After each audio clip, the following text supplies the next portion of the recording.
ಕೋಡುಬಳೆ ಅಂದ್ರೆ ಅಡುಕಲೆ. ಸರ್ಕಾರಿ ಬಸ್ ಚಾಲಕನ ಮನೆಯಲ್ಲಿ ಸಂಪತ್ತಿನ ಖಜಾನೆ. ಬರೋಬ್ಬರಿ 25 ಕೋಟಿ ಹಣ, 15 ಕೆಜಿ ಚಿನ್ನ ಪತ್ತೆಯಾಗಿದೆ. ಇಡೀ ವೃತ್ತಿಯಲ್ಲಿ ಆತ ಸರ್ಕಾರಿ ಬಸ್ ಚಾಲಕ. ಆದ್ರೆ ಮನೆಯಲ್ಲಿದ್ದು ಸಂಪತ್ತಿನ ಖಜಾನೆ. 35 ಚೀಲದಲ್ಲಿ 25 ಕೋಟಿಗೂ ಹೆಚ್ಚು ಹಣ ತುಂಬಿಕೊಂಡಿದ್ದ ಭೂಪ. ಹಣ ಎಣಿಸುವ 5 ಯಂತ್ರಗಳನ್ನ ತಂದು ರಾತ್ರಿ ಇಡೀ ಎಣಿಕೆ ಮಾಡಿದ್ದಾರೆ. ಸಾಂಪ್ರದಾಯಿಕ ರೆಸಿಪಿ, ಮತ್ತಷ್ಟು ಬೇಕೆನಿಸುವ ರುಚಿ. ಕೋಡುಬಳೆ ಅಂದ್ರೆ ಅಡುಕಲೆ. ಚೀಲದಲ್ಲಿದ್ದಂತಹ ಹಣ ಎಣಿಸಿ ಅಧಿಕಾರಿಗಳೇ ಸುಸ್ತಾಗಿದ್ದಾರೆ. 14 ಚಿನ್ನದ ಬಿಸ್ಕೆಟ್, ಗೋಲ್ಡ್ ಬಾರ್ ಸೇರಿ 15 ಕೆಜಿಯಷ್ಟು ಚಿನ್ನ ಪತ್ತೆಯಾಗಿದೆ. ಮಾಜಿ ಸರ್ಕಾರಿ ಬಸ್ ಚಾಲಕ ಮಿನಾರ್ ಮೊಂಡಲ್. ಪೊಲೀಸರು ಮತ್ತು ಐಟಿ ಅಧಿಕಾರಿಗಳು ಜಂಟಿ ಕಾರ್ಯಾಚರಣೆಯನ್ನು ನಡೆಸಿದ್ರು. ಆ ಸಂದರ್ಭದಲ್ಲಿ ಸಿಕ್ಕಂತಹ ಸಂಪತ್ತು ಬರೋಬ್ಬರಿ 25 ಕೋಟಿ ಹಣ, 15 ಕೆಜಿ ಚಿನ್ನ ಪತ್ತೆಯಾಗಿರೋದು. ಮಾಜಿ ಬಸ್ ಚಾಲಕ, ಸರ್ಕಾರಿ ಬಸ್ ಚಾಲಕ. ಆತನ ಬಳಿ ಇಷ್ಟು ಪ್ರಮಾಣದ ಹಣ, ಚಿನ್ನಾಭರಣ ಹೇಗೆ ಬಂತು? ಬಸ್ ಡ್ರೈವರ್ ಮನೆಯಲ್ಲಿ ಸಿಕ್ಕ ಸಂಪತ್ತಿನ ರಹಸ್ಯವೇನು ಹಾಗಾದ್ರೆ?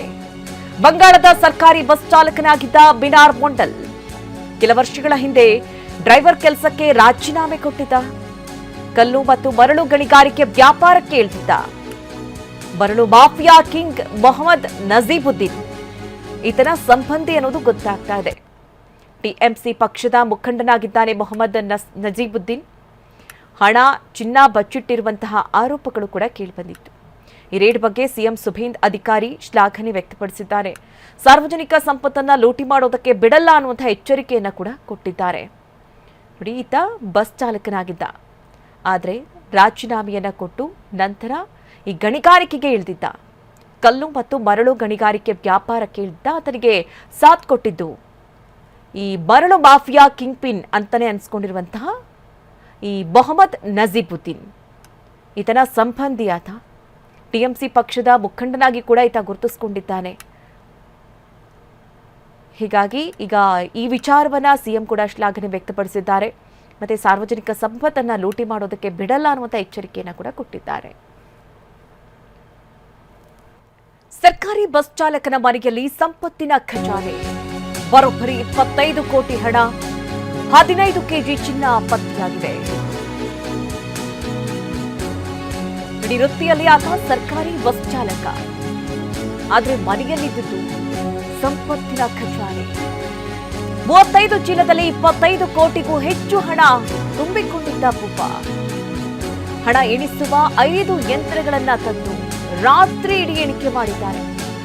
ಚೀಲದಲ್ಲಿದ್ದಂತಹ ಹಣ ಎಣಿಸಿ ಅಧಿಕಾರಿಗಳೇ ಸುಸ್ತಾಗಿದ್ದಾರೆ. 14 ಚಿನ್ನದ ಬಿಸ್ಕೆಟ್, ಗೋಲ್ಡ್ ಬಾರ್ ಸೇರಿ 15 ಕೆಜಿಯಷ್ಟು ಚಿನ್ನ ಪತ್ತೆಯಾಗಿದೆ. ಮಾಜಿ ಸರ್ಕಾರಿ ಬಸ್ ಚಾಲಕ ಮಿನಾರ್ ಮೊಂಡಲ್. ಪೊಲೀಸರು ಮತ್ತು ಐಟಿ ಅಧಿಕಾರಿಗಳು ಜಂಟಿ ಕಾರ್ಯಾಚರಣೆಯನ್ನು ನಡೆಸಿದ್ರು. ಆ ಸಂದರ್ಭದಲ್ಲಿ ಸಿಕ್ಕಂತಹ ಸಂಪತ್ತು ಬರೋಬ್ಬರಿ 25 ಕೋಟಿ ಹಣ, 15 ಕೆಜಿ ಚಿನ್ನ ಪತ್ತೆಯಾಗಿರೋದು. ಮಾಜಿ ಬಸ್ ಚಾಲಕ, ಸರ್ಕಾರಿ ಬಸ್ ಚಾಲಕ. ಆತನ ಬಳಿ ಇಷ್ಟು ಪ್ರಮಾಣದ ಹಣ, ಚಿನ್ನಾಭರಣ ಹೇಗೆ ಬಂತು? ಬಸ್ ಡ್ರೈವರ್ ಮನೆಯಲ್ಲಿ ಸಿಕ್ಕ ಸಂಪತ್ತಿನ ರಹಸ್ಯವೇನು ಹಾಗಾದ್ರೆ? ಬಂಗಾಳದ ಸರ್ಕಾರಿ ಬಸ್ ಚಾಲಕನಾಗಿದ್ದ ಮಿನಾರ್ ಮೊಂಡಲ್ ಕೆಲ ವರ್ಷಗಳ ಹಿಂದೆ ಡ್ರೈವರ್ ಕೆಲಸಕ್ಕೆ ರಾಜೀನಾಮೆ ಕೊಟ್ಟಿದ್ದ. ಕಲ್ಲು ಮತ್ತು ಮರಳು ಗಣಿಗಾರಿಕೆ ವ್ಯಾಪಾರಕ್ಕೆ ಇಳಿದಿದ್ದ. ಮರಳು ಮಾಫಿಯಾ ಕಿಂಗ್ ಮೊಹಮ್ಮದ್ ನಜೀಬುದ್ದೀನ್ ಈತನ ಸಂಬಂಧಿ ಅನ್ನೋದು ಗೊತ್ತಾಗ್ತಾ ಇದೆ.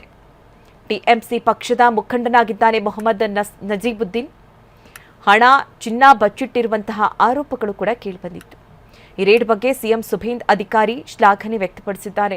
ಸಾರ್ವಜನಿಕ ಸಂಪತ್ತನ್ನ ಲೂಟಿ ಮಾಡೋದಕ್ಕೆ ಬಿಡಲ್ಲ ಅನ್ನುವಂತಹ ಎಚ್ಚರಿಕೆಯನ್ನ ಕೂಡ ಕೊಟ್ಟಿದ್ದಾರೆ. ನೋಡಿ, ಈತ ಬಸ್ ಚಾಲಕನಾಗಿದ್ದ. ಆದರೆ ರಾಜೀನಾಮೆಯನ್ನ ಕೊಟ್ಟು ನಂತರ ಈ ಗಣಿಗಾರಿಕೆಗೆ ಇಳಿದಿದ್ದ. ಕಲ್ಲು ಮತ್ತು ಮರಳು ಗಣಿಗಾರಿಕೆ ವ್ಯಾಪಾರಕ್ಕೆ ಇಳಿದಿದ್ದ. ಆತನಿಗೆ ಸಾಥ್ ಕೊಟ್ಟಿದ್ದು ಈ ಮರಳು ಮಾಫಿಯಾ ಕಿಂಗ್ ಪಿನ್ ಅಂತಾನೆ ಅನ್ಸ್ಕೊಂಡಿರುವಂತಹ ಈ ಮೊಹಮ್ಮದ್ ನಜೀಬುದ್ದೀನ್. ಈತನ ಸಂಬಂಧಿ ಆತ. ಟಿಎಂಸಿ ಪಕ್ಷದ ಮುಖಂಡನಾಗಿ ಕೂಡ ಈತ ಗುರುತಿಸಿಕೊಂಡಿದ್ದಾನೆ. ಹೀಗಾಗಿ ಈಗ ಈ ವಿಚಾರವನ್ನ ಸಿಎಂ ಕೂಡ ಶ್ಲಾಘನೆ ವ್ಯಕ್ತಪಡಿಸಿದ್ದಾರೆ. ಮತ್ತೆ ಸಾರ್ವಜನಿಕ ಸಂಪತ್ತನ್ನ ಲೂಟಿ ಮಾಡೋದಕ್ಕೆ ಬಿಡಲ್ಲ ಅನ್ನುವಂತ ಎಚ್ಚರಿಕೆಯನ್ನು ಕೂಡ ಕೊಟ್ಟಿದ್ದಾರೆ. ಕೋಡುಬಳೆ ಅಂದ್ರೆ ಅಡುಕಲೆ.